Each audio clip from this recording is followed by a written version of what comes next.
Idol, kung malakas si Cyclops, bakit hindi nagagamit sa MPL?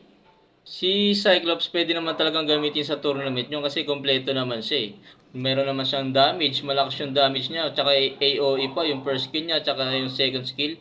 Yung second skill niya na parang sagon, sobrang sakit nun mga par. Tapos yung SS niya, crowd control, kaya kompleto talaga siya mga par. Pwede siya talagang gamitin sa tournament. Hindi lang siya nagagamit ngayon siguro dahil hindi siya meta kasi yung mga player ngayon, yung mga coach, mas pinipili nila yung meta eh, hindi na gamitin. Tsaka nakadepende rin kasi sa player na gagamit yun kung komportable siya sa Cyclops kung gagamitin niya man yun. For example, yung nangyari nung kina Venus nung Onyx pa siya. Yung Estes, hindi yun dati meta eh, pero sinubukan nilang gamitin yung Estes, nag-effective. Kaya sobrang meta, naging meta rin nun si Estes.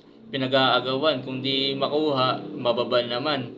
Sa MPL kasi minsan yung mga team nagkokopyahan lang din yan sa mga hero na gagamitin. Kapag meron silang nakitang hero na effective, tsaka lang sila gagamit ng hero na yun. Tsaka lang sila mag-aagawan sa hero na yun sa pag-drop pick. Yun lang mga par at maraming salamat sa panonood.